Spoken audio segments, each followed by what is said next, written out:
অনেকগুলো খবরের মধ্যে একটা কমন খবর, যেটা কিছুক্ষণ আগে খবরটি আমরা পেয়েছি, এটার এখনও ডেভেলপমেন্ট পর্যায়ে আছে, অনেক তথ্য পাওয়ার এখনও বাকি আছে। বাংলাদেশি শান্তিরক্ষী বাহিনীর 6 সদস্য নিহত হয়েছেন, এখন লড়াই চলছে, আহতও আছেন।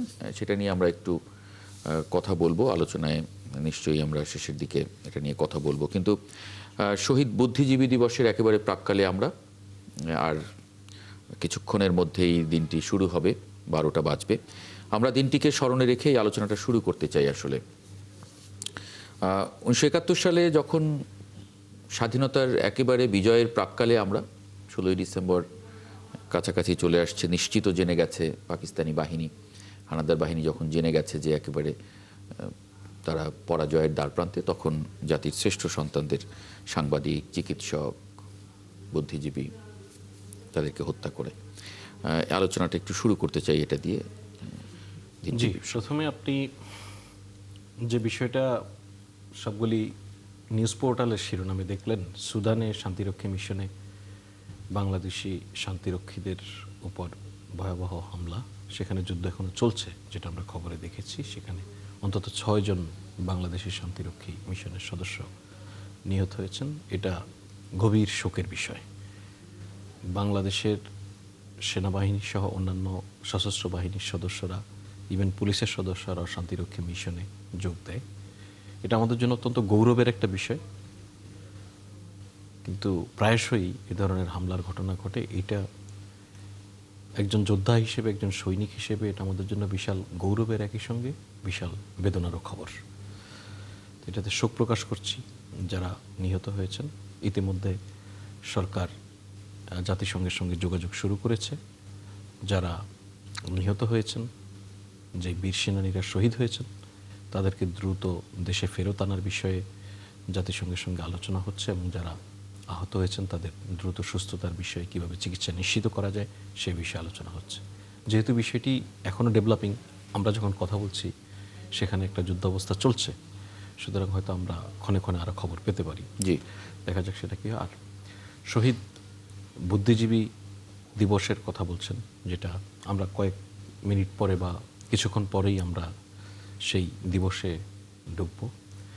এটা বাংলাদেশের মহান মুক্তিযুদ্ধে স্বাধীনতা লাভ যেমন আমাদের জন্য বিশাল আনন্দের, ত্যাগের মধ্য দিয়ে আমরা স্বাধীনতা অর্জন করেছি, ঠিক স্বাধীনতার পূর্বে যদি খেয়াল করেন দেখবেন যে আপনি যেটা মেনশন করছিলেন, যখন পাকিস্তানি হানাদার বাহিনী নিশ্চিত পরাজয়ে জেনে গেছে, তখন বাংলাদেশ রাষ্ট্র যেন স্বাধীন হলেও দীর্ঘদিন মাথা উঁচু করে দাঁড়াতে না পারে, সেই ভয়াবহতম পরিকল্পনা থেকে এদেশের শিক্ষক, সাংবাদিক, আরও বিভিন্ন শ্রেণী পেশার বুদ্ধিজীবীদেরকে, চিকিৎসক, তাদেরকে ধরে ধরে নিয়ে হত্যা করেছে। এর মধ্য দিয়ে বাংলাদেশের মেরুদণ্ড ভেঙে দেওয়ার চেষ্টা করা হয়েছে।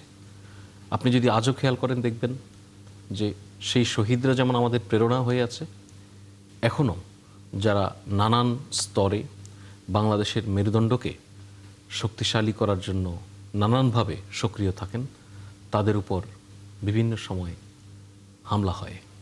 সর্বশেষ যদি আপনি ইনকিলাব মঞ্চের শরীফ হাদির কথাও বলেন, ওসমান হাদি, ওনার উপরেও এক নৃশংসতম হামলা হয়েছে। উনি এখন জীবন মৃত্যুর সন্ধিক্ষণে। উনি বাংলাদেশের পক্ষে কথা বলতেন। উনি বাংলাদেশের আধিপত্যের, বাংলাদেশের উপরে কেউ আধিপত্য বিরাজ করবে, কেউ আমাদের জন্য হুমকি হয়ে দাঁড়াবে, সেই প্রবণতার বিরুদ্ধে কথা বলতেন। আজকে হাদিকে ভীষণ করে মনে পড়ছে এই ঘটনায়, যখন আমরা বুদ্ধিজীবী দিবসের কথা বলছি। জনাব হাদির বুদ্ধিদীপ্ত বক্তব্য, তার বুদ্ধিদীপ্ত অবস্থান বহু মানুষের কাছে পছন্দের হয়নি। তাদের কাছে তিনি শত্রুতে পরিণত হয়েছেন। আমরা একই সঙ্গে শহীদদেরকে যেমন স্মরণ করছি, আমরা হাদিরও দ্রুত সুস্থতা কামনা করছি। তার কিছু শারীরিক ডেভেলপমেন্টও আছে, সেটা আসার খবর, সেটা গণমাধ্যমে এর মধ্যে এসেছে। আমরা আশা করছি দ্রুত সুস্থ হয়ে উঠুন তিনি। আমরা একটু অতিথিতে যুক্ত করে নেই। মিজানুর রহমান খান বীর প্রতীক, বীর মুক্তিযোদ্ধা, তাকে একটু যুক্ত করে নেই। নীলোফার চৌধুরী মণি, বিএনপি দলীয় সাবেক এমপি, এবং শাহ ইফতেখার তারিক, কেন্দ্রীয় সাংগঠনিক সম্পাদক, ইসলামী আন্দোলন বাংলাদেশ। আপনাদেরকে স্বাগত জানাচ্ছি ৭১ জার্নালে। আমরা আলোচনাটা যেটা দিয়ে শুরু করেছি শহীদ বুদ্ধিজীবী দিবসের প্রাক্কালে আমি একটু মিজানুর রহমান খান বীর প্রতীক আপনার একটু মন্তব্য স্মৃতিচারণ যাই বলি অত্যন্ত বেদনার, কিন্তু আপনাদের মতো বীরদের কাছ থেকেই আসলে আমরা সেই গল্পটা বারবার শুনতে চাই, কারণ এই জাতি গঠনে নিশ্চয়ই আমাদের ইতিহাস আমাদের সঙ্গে রাখতে হয়, সেটা যতই বেদনার হোক। আমরা শহীদ বুদ্ধিজীবী দিবসে যাদের হারিয়েছি তাদের গল্পগুলো আমরা বারবার শুনতে চাই। আপনি একজন বীর যোদ্ধা, একটু এই দিনটি স্মরণে কিছু বলবেন। ধন্যবাদ। আমি 11 নম্বর সেক্টরের অধীনে আমি যুদ্ধ করেছি। এটা ছিল জামালপুর বেস্ট। আমরা মূলত স্বাধীনতা মানে পাকিস্তান আর্মিরা আমাদের কাছে সারেন্ডার করে 4ই ডিসেম্বর। আমরা তখন স্বাধীন দেশে অবস্থান করছিলাম। যখন এই নৃশংস হত্যাকাণ্ড হয় তখন আমরা স্বাধীন জামালপুরে অবস্থান করছিলাম। আমি তখন পত্র পত্রিকায় এবং রেডিও টেলিভিশনে আমরা যতটুকু জানতে পেরেছি যে আমাদের দেশের মেরুদণ্ড ভেঙে দেওয়ার জন্য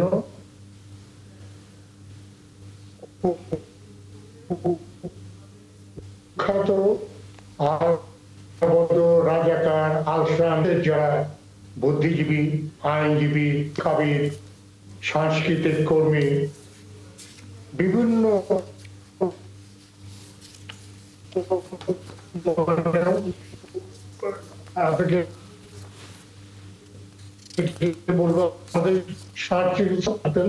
তাদেরকে তালিকা করে করে মেরে ফেলা হয়েছে। এটা আমি যতটুকু জানি যে রাও ফরমান আলীর নেতৃত্বে আল বদর, রাজাকার, আল শামস, বিভিন্ন ছাত্র সঙ্গে যারা এদের সহযোগিতায় কত লোককে মারা হয়েছে। এটা বাংলা একাডেমির হিসাব মতে 1 জানুয়ারি এই 25শে মার্চ থেকে শুরু করেন। সেক্ষেত্রে আমাদের এই বুদ্ধিজীবী হত্যার সংখ্যা সম্ভবত আরো বাড়বে। তো আমরা চিত্তে স্মরণ করি তাদের অবদানকে। তারা আমাদের সাধারণ লোকদেরকে পথ দেখিয়েছেন মুক্তিযুদ্ধে যোগদানের জন্য, মুক্তিযুদ্ধ করার জন্য। আর এই সুযোগে আমি একটু সুদানে আমাদের যারা সেনাবাহিনীর কর্মকর্তা নিহত হয়েছেন তাদের রুহের মাগফিরাত কামনা করছি এবং তাদের শোক সন্তপ্ত পরিবারের প্রতি সমবেদনা জানাচ্ছি। ধন্যবাদ। জি, শাহ ইফতেখার তারিক আজকে ইসলামী আন্দোলন বাংলাদেশের আমির, তিনি এই দিনটি স্মরণ করেছেন এবং তার কিছু অংশ যদি আমি একটু পড়ি। তিনি পীর সাহেব চরমোনাই বলেন, 71 সালের পুরো বছর জুড়েই হত্যাকাণ্ড ঘটেছে। 14 ডিসেম্বর বুদ্ধিজীবী হত্যাকাণ্ডের পরপরই দেশ স্বাধীনতা অর্জন করেছিল।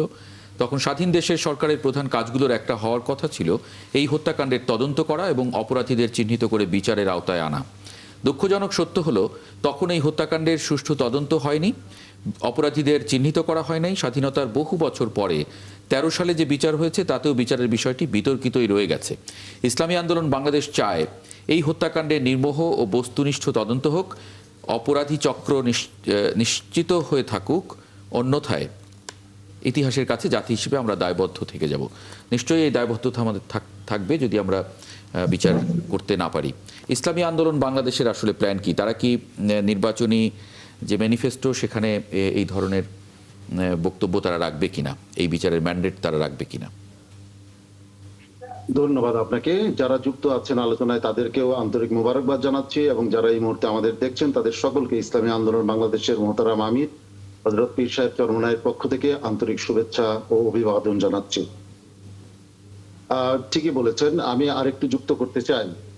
একটা যুদ্ধের মধ্য দিয়ে আমরা একটা দেশ পেলাম, একটা পতাকা পেলাম, আমাদের একটা স্বাধীন মানচিত্র পেলাম।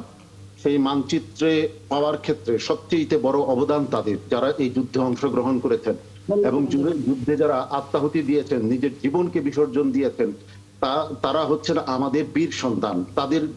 তাদের কারণেই আমরা একটা স্বতন্ত্র পরিচয় পেয়েছি।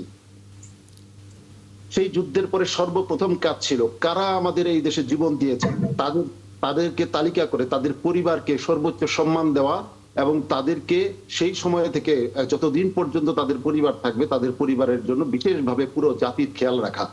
কিন্তু লক্ষ্য করলে দেখবেন যে সেই সময় থেকে অদ্যাবধি কারা জীবন দিল, কারা আমার দেশকে জীবনের বিনিময়ে অর্জন করে দিয়ে গেল, সেই তালিকাটা কোন সরকার এখন পর্যন্ত গঠন করে নাই। এটা কি খুব দুরূহ কাজ ছিল? এটা তো খুব সহজ কাজ ছিল। এই কাজটি কেন করা হলো না? এই কাজটি না করার কারণে আমরা ইতিহাসের কাছে দায়বদ্ধ থাকব। আমরা একটা অপরাধী জাতি হিসাবে নিজেদেরকে চিহ্নিত করে রাখছি। অতএব ইসলামী আন্দোলন বাংলাদেশ মনে করে যাদের আত্মত্যাগের মধ্য দিয়ে এই দেশ আমরা অর্জন করেছি, সেই বীর যোদ্ধা যারা নিজেদেরকে শহীদ করেছেন, যারা নিজেদের জীবন দিয়েছেন, তাদের তালিকাকে প্রকাশ করা এবং ইতিহাসের স্বর্ণাক্ষরে তাদের নামগুলো লিখে রাখা, এটা খুব দুরূহ কাজ নয়, এটা হওয়া উচিত ছিল। যারা আমার এই মানুষগুলোকে হত্যা করেছে, আমাদের সম্মানিত বীর মুক্তিযোদ্ধা বলেছেন রাও ফরমান আলীর নির্দেশে এটা হয়েছে। রাও ফরমান আলী সহ যারা এই মানে আমার দেশে গণহত্যা চালালো, তাদেরকে বিনা বিচারে কিভাবে দেশ থেকে বের হয়ে গেলেন কেন? এই প্রশ্নের উত্তর কি জাতি হিসাবে আমরা বের করব না? কেন যারা যুদ্ধাপরাধী, প্রকৃত যুদ্ধাপরাধী, কোলাবোরেটররা তো পরে, আগে মূল যুদ্ধাপরাধী যারা এই দেশের মানুষকে নৃশংসভাবে হত্যা করেছে, আমার মানচিত্রকে খুবলে খেয়েছে, সেই মানুষগুলোকে বিনা বিচারে কেন দেশ থেকে বের হয়ে যেতে দেওয়া হলো? এই প্রশ্ন করাটা কি একটা রাজনৈতিক দলের কাজ নয়? একজন দেশপ্রেমিক আজকে এই 2024 সালের জুলাই আগস্টের পর আজকে নতুন প্রজন্ম এই কথাগুলি বলছে। এই কথাগুলি বুঝতে হবে সকল রাজনৈতিক দলকে যে আমরা আমাদের কাজ অসমাপ্ত রেখেছি, সেই অসমাপ্ত কাজকে পুনরায় করাটা আমাদের দায়িত্ব। যদি না করি তাহলে এই যে ওসমান হাদির মতো ব্যক্তিদেরকে বারবার এইভাবে গুপ্ত হত্যার শিকার হতে হবে অথবা আক্রমণের শিকার হতে হবে। অতএব এটা আমরা চাই না। আমরা ইতিহাসের যে কাজগুলি আমরা করি নাই সেই কাজগুলি নতুন ভাবে করতে চাই। ইসলামী আন্দোলন বাংলাদেশ এই ব্যাপারে প্রতিশ্রুতিবদ্ধ।